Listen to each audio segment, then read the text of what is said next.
c'est dans le cadre de la préparation plus ou moins lointaine des Journées mondiales de la jeunesse qui auront lieu à Poudjak.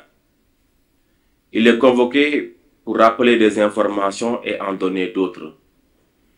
Il est convoqué pour que les jeunes du diocèse de Thiès puissent se mobiliser massivement et répondre convenablement à l'appel de leur père, leur pasteur, son Excellence, Monseigneur André Gueye.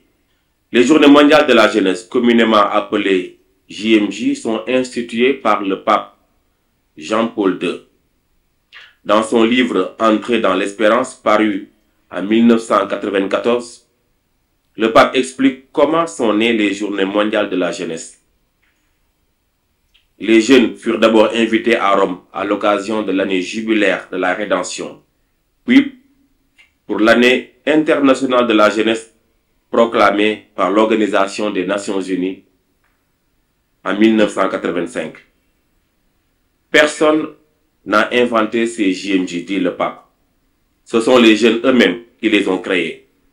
Ces rassemblements correspondent à une aspiration des jeunes dans tous les pays du monde.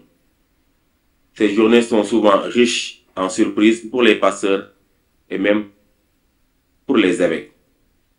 Vous l'aurez compris, dans l'esprit de leur institution aussi, les Journées mondiales de la jeunesse doivent se dérouler chaque année au niveau diocésain et ou au niveau national et tous les 2 ou 3 ans au niveau international et à tour de pays et même à tour de continent.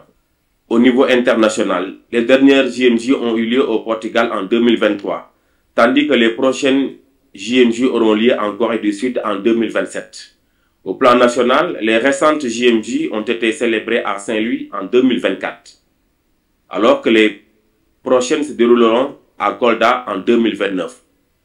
Enfin, au plan diocésain, nous avons célébré les JMJ à Lalane Gassap en 2022 et nous préparons les JMJ à Poudjak au cours de cette année 2025.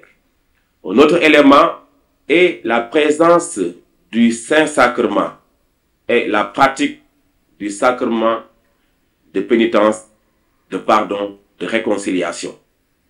Et comme caractéristique à ne pas négliger, enfin, la spiritualité des JMJ, c'est la joie.